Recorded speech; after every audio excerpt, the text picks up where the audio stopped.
Fancy garment and kids mall, sherwani, coat pant, 3 piece, suiting, shirting, tailoring, बच्चे और बच्चियों के लिए कई सारे कपड़ों की वैरायटियां। हमारा पता आयशा नगर पुलिस स्टेशन के सामने, हजार खोली, मालेगांव। प्रोप्राइटर चांद खान।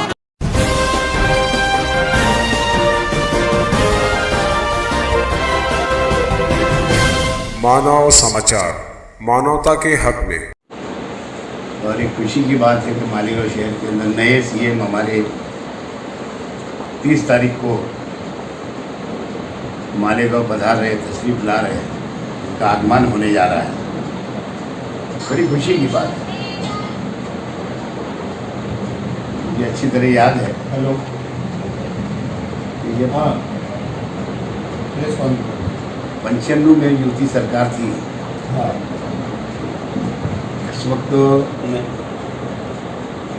उस वक्त के सीएम और महाराष्ट्र के उस ज़माने में जब उनको बुजुर्ग लीडर और जिनकी बोलते हैं ना शेर जैसी धाड़ महाराष्ट्र में होती बोला करती थी, जैसे बाला साहब जी ठाकरे जो कैलाशवासी, उन्होंने भी मालेगांव शहर में तशरीफ लाए थे यही ग्राउंड पे। और उस वक्त हीरे फैमिली शिवसेना के अंदर प्रवेश की थी। ऐसे तो अब्दुल रहमान अंसोले के टाइम से मालेगांव शहर को जिले बनाने की डिमांड है, और मैं समझता हूँ कि जिला बनाने के लिए बहुत खर्च वगैरह नहीं लगने वाला है। जैसे 2-3 हज़ार 5,000 करोड़ रुपये लगता था, मालेगांव शहर के अंदर उतना पैसा नहीं लगने वाला है। और जो आज के सीएम हैं, ठाणा जिले के पहली टाइम सीएम बने, मैं समझता हूँ महाराष्ट्र के, और जब उनका डिस्ट्रिक्ट पूरे देश के अंदर नहीं बल्कि एशिया खंड के अंदर सबसे बड़ा था, तो अब उसका 2 पार्ट हो गया, एक पालघर जिला हो गया। तो वही स्तर के ऊपर कम खर्चा लगने वाला है। यहाँ खाली कलेक्टर ऑफिस की और जिला परिषद की मैं समझता हूँ ज़रूरत है। और अगर शिंदे जी जो हमारे नए सीएम साहब है, अगर वो चाहे तो मैं समझता हूँ कि मालेगांव तालुके की आवाज़ है ये, और 3-4 तालुके की आवाज़ है कि मालेगांव शहर को डिस्ट्रिक्ट डिक्लेयर करेंगे। ऐसी मैं उनसे मालेगांव शहर वासियों की ओर से डिमांड करता हूँ। उम्मीद करता हूँ कि वो जब आएंगे कि मालेगांव को कुछ ना कुछ तोहफा दे के जाते हैं। इससे तो पहले बहुत कभी आए नहीं, लेकिन क्योंकि वो महाराष्ट्र राज्य के नगर विकास मंत्री थे, उस वक्त तो जब मालेगांव शहर के अंदर आए तो उन्होंने 100 करोड़ का पैकेज डिक्लेयर करा। लेकिन मेरी अपेक्षा जब भी कुछ और थी, क्योंकि कारपोरेशन ने डीपीआर का जो ठहराव किया था वो 200 करोड़ का था, और ये नगर उत्थान जो गवर्नमेंट का है, नगर विकास का, वो पैसा गवर्नमेंट ने दिया है। वो भी मैं समझता हूँ कि ज़्यादा से ज़्यादा 82 या 88 करोड़ है। उसमें 30% जो है वो कारपोरेशन का हिस्सा है। लेकिन उस वक्त तो मैं ऐसा, जिस तरीके से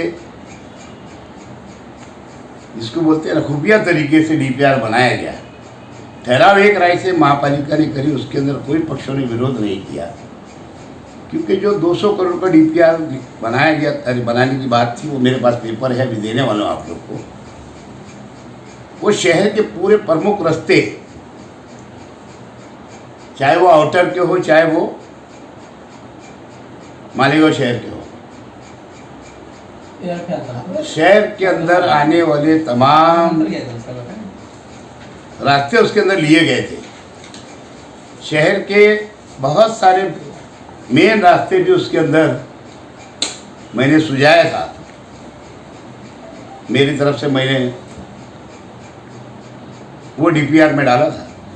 लेकिन आज मंत्री नहीं है, चलो मंत्री थे दादा भूसे जी, लेकिन मैं समझता हूँ कि एक तरीके से उन्होंने मालेगांव शहर के साथ में नाइंसाफ़ी की। मंत्री की जवाबदारी ये होती है कि वो सबको लेकर के चले, कोई भेदभाव नहीं होना चाहिए। इस तरीके से मालेगांव शहर वासियों का दिल दुखा है। क्या अगर 88 करोड़ का डीपीआर अगर गवर्नमेंट ने अगर दिया है, जबकि 30 करोड़ रुपया 30% बाद में बदलेंगे फिर 30% कारपोरेशन का हिस्सा है और 75% माइनॉरिटी का शहर है। ज़्यादा आमदनी कारपोरेशन के अंदर 75% लोगों की तरफ से कारपोरेशन में होती है। ये कोई 22 कारपोरेटरों का मालेगांव शहर नहीं है। ये 84 का था, अब 96 का हो गया। तो इस तरीके से दादा भूसे साहब के ऊपर मेरा डायरेक्ट इल्ज़ाम है और कारपोरेशन के अधिकारियों के ऊपर भी मेरा इल्ज़ाम है, चाहे वो इंजीनियर हो चाहे आयुक्त हो।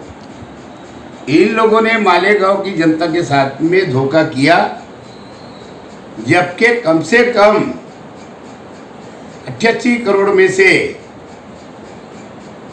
माइनॉरिटी का जो शहर है, जो बाकी 64 कारपोरेटर जहाँ से चुन करके आते हैं, 64-66, वो एरिया के अंदर फंड ज़्यादा ना देते हुए सिर्फ 14 करोड़ का काम दिए। ये नाइंसाफ़ी है मालेगांव शहरियों के साथ। मंत्री की जवाबदारी होती है कि सबको साथ लेकर के चले, जबकि कारपोरेशन में शिवसेना और कांग्रेस, राष्ट्रवादी कांग्रेस पार्टी, हम साथ में रहे 5 साल से। यही राष्ट्रवादी कांग्रेस पार्टी, यही शेख रशीद है जो कभी मालेगांव शहर के अंदर शिवसेना का डेपुटी महापौर नहीं बना, कभी कारपोरेशन के अंदर इनका स्टैंडिंग चेयरमैन नहीं बना, कभी इनका कारपोरेशन के अंदर महिला बाल विकास की चेयरमैन नहीं बनी कोई बहन। लेकिन उसके बावजूद हमने सब कुछ सपोर्ट करते हुए हमारे साथ में इन्होंने धोखा किया। कारपोरेशन का आयुक्त भी उसके अंदर मुलविस है, बच्चाओ इंजीनियर भी उसके अंदर मुलविस है, जबकि ठहराव हमारा 200 करोड़ का डीपीआर था। हमको बोल करके साथ में बिठा करके वो डेपुटी महापौर ने, ये मंत्री महोदय ने, ये आयुक्तों ने, ये बच्चाओं ने, इन लोगों ने बैठ करके हमारे साथ ये डीपीआर नहीं बनाया, अपने तरीके से डीपीआर बना करके और कारपोरेशन गवर्नमेंट को भेज दिया। और मैं चाहता हूं कि चीफ मिनिस्टर साहब आ रहे हैं, ठीक है, जो हुआ सो हुआ। आप ऐसे व्यक्ति के शिष्य है जो ठाना जिले में नहीं पूरे महाराष्ट्र के अंदर जो व्यक्ति का नाम चलता था, जिनका नाम कर्मवीर आनंद दिगे जी, शायद जब सीएम साहब जो भी छोटा मोटा बिजनेस करते होंगे, धंधा करते होंगे, उस वक्त तो मैं भी थाना जिले के अंदर कल्याण के अंदर 3 साल चूड़ी कहने बांगड़ी का धंधा किया। वो इंसान को मैं देखा हूँ, उनका दरबार में गया हूँ। उन्होंने कभी हिंदू मुस्लिम सिख ईसाई का काम ऐसा नहीं, सबको लेके चलो और सबका काम उन्होंने किया। और उनके ये सीएम शिष्य है, यही दादा भूसे जी भी उनके शिष्य है। लेकिन उन्होंने उनकी बात को काटते हुए, उनका जो तरीका था वो ना अपनाते हुए, उन्होंने दादा भूसे जी ने मालेगांव के शहरियों का अपमान किया एक तरीके का। बल्कि दयाना, मालदा, दरेगांव, साइने, रमजानपुरा वगैरह जो इलाका है, ये दादा भूसे जी के जहाँ से चुन करके आते हैं 20 साल से, वहाँ भी इन्होंने कोई रोड रास्ते नहीं डाले। सिर्फ के 22 कारपोरेटर जो उनके हिस्से के है आउटर में, वहाँ काम डालेंगे। पैसा कारपोरेशन का 30% हिस्सा। तो ये नाइंसाफी उन्होंने हमारे साथ में किया है, शहरियों के साथ में। मैं समझता हूँ कि सीएम साहब मालेगांव शहर में जब तशरीफ ला रहे, जब कोई पैकेज की अगर घोषणा करेंगे, या डिस्ट्रिक्ट की अगर करेंगे, तो मैं चाहूँगा उनसे कि जो बचा हुआ जो पैसा है वो माइनॉरिटी के लिए, मुस्लिम इलाके के लिए बाकी का पैकेज जो डिक्लेयर करे, ऐसी मेरी उनसे विनती है। वहीं हमारी कई वर्षों से 450 करोड़ रुपए की एक डिमांड है, पहले 300-350 करोड़ की थी वहरी गटर की, जिसमें से हमको 90-80-88 कोटी मिला है। जो किनारा पट्टा सिर्फ नदी पात्रों का हिस्सा का काम हो रहा है। मैं चाहता हूं कि अब आ रहे सरकार ऊपर भी बोलते ना, दो मोदी जी हमेशा बोलते हैं, अमित जी बोलते हैं हमेशा, है ना, कि दो पहियों की सरकार है ना, दो पहियों की रेल चलती है, डबल इंजन की सरकार है। तो कोई उनके लिए मुश्किल काम नहीं है। अगर ऊपर जाके सेंट्रल में अगर बैठेंगे और ये 450 कोटी भी अगर हमारे शहर को अगर दिला देंगे तो ये मालेगांव शहर की जो ओपन गटर वो भी ख़त्म हो जाएगी। साथ साथ में पानी का मसला बहुत बड़ा है, क्योंकि जो हमारा जो तलवाड़ा डैम से पानी मालेगांव शहर के अंदर आता है 1972 के अंदर वो स्कीम हुई है, सीमेंट पाइपलाइन है, उसकी बहुत सारी जगह पंचर हो गई है।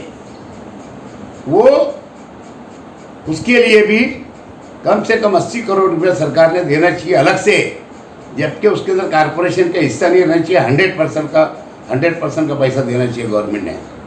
और एक बात मैं आउटर के लोग से गुजारिश करूँगा कि जो समझदार लोग हैं वो अपना जो हाउस टैक्सेस का सर्वे जो हो रहा है वो होने दे रहे हैं, लेकिन इनके कुछ कारपोरेटरों ने जानबूझ के दादागिरी करके ठेकेदार को भगा दिया, सर्वे नहीं होने दिया। तुम खाली के मालेगांव के मेहरबानी के फंड से खाली शहर को डेवलप करेंगे, उधर के जो 30% हमारे जो हम वतन भाई है, हमारे हिंदू भाई है, हमारे चाहने वाले लोग हैं, उनको धोखे में रख रहे हैं, उनको सही बताते नहीं हैं। मैं तो ये बोलना चाहूँगा कि आगे आगे देखो होता है क्या। कारपोरेशन इलेक्शन आन दो, मैं खुद पूरी राष्ट्रवादी पार्टी के साथ में पूरी सीटें मालेगांव शहर के अंदर पूरी 95-96 सीट पूरी लड़ाने वाला हूँ। अब तो पेट तो का सवाल ही नहीं है, अब तो गुजर गई गुजरान का झोपड़ी का मैदान। अब देखेंगे और फिर मैं बताऊंगा कि मालेगांव शहर का डेवलप किसने किया है। ये 10 सालों के अंदर उस जमाने की विलासराव जी की सरकार ने, अशोक राव की सरकार ने, सिंधे जी की सरकार ने, और विलासराव डबल सीएम हुए थे, जितनी भी बड़ी इमारतें बनी है, सिविल हॉस्पिटल बोलो, नर्सिंग कॉलेज की परमिशन जो मंजूरी मिली है उसी वक्त तो की है। वहीं पे जो प्रांत कार्यालय की बिल्डिंग बनी है, ITI कॉलेज की बिल्डिंग बनी है, सोमवार बाजार की बिल्डिंग बनी है, ICDP की बिल्डिंगें जो बनी है, जो पानी की गिरा डैम की स्कीम आई है, ये सिर्फ और सिर्फ वो उस जमाने की सरकार ने और पृथ्वीराज बाबा की सरकार ने वो सब विषय मंजूर किया है। और वो आज इमारतें है। अगर देखेंगे तो मंत्री होते हुए 2 टाइम के मंत्री रहने के बाद में, एक टाइम राज्य मंत्री, एक कैबिनेट मंत्री रहने के बाद में, इन्होंने मालेगांव शहर के लिए ऐसा कोई बड़ा काम आज तक नहीं किया। 88 करोड़ रुपए ला करके कोई बड़ा एहसान मालेगांव तालुके पर, मालेगांव शहर के ऊपर और कैंप समक शहर के ऊपर कोई एहसान नहीं किया। डबल काम करते हैं इनके लोग। PWD का काम अलग, कारपोरेशन का फंड अलग, ना जाने कौन सा बिल निकलता। 2-2.5 साल से देख रहा हूँ मैं, 13 चौखुल्ली की वो हालत है। मैं तो चाहूँगा चीफ मिनिस्टर को, इन्होंने दादा भुसे साहब ने वो एरिया से लाना, उनको नक्शा बताना शहर का, जहाँ के मंत्री है, जहाँ से चुन कर आते, जिन लोगों के दम के ऊपर चुन करके आते। खास यही सब विषय के ऊपर मैंने आप लोगों को आज पत्रकार परिषद बुलाया। और मैं विकास करने वाला व्यक्ति हूँ, हम डबल बिल निकालने वाले लोग नहीं है। कोई रास्ता इनका साल भर टिकता नहीं, करोड़ों रुपया आता, कहाँ जाता, किधर रास्ते बनते नहीं मालूम। और जिस ढंग से उन्होंने तरीका अपनाया है, ये तरीका नहीं चलने वाला है। इसे उनका हमारा अगर उम्मीदवार नहीं भागता तो जब भी उनको मजा मिलने वाली थी। देखेंगे आगे आगे होता है क्या, आगे देखेंगे। लेकिन चीफ मिनिस्टर साहब सबके CM है आप, उसके अंदर पक्ष नहीं रहता है। तो इसीलिए आप हमको अच्छे तोहफे देंगे मालेगांव शहर को, और खासतौर से माइनॉरिटी का ध्यान रखेंगे। और जो भी फंड अगर डिक्लेयर करेंगे रोड रास्तों का, वो माइनॉरिटी के लिए करेंगे, ऐसी मेरी गुजारिश है।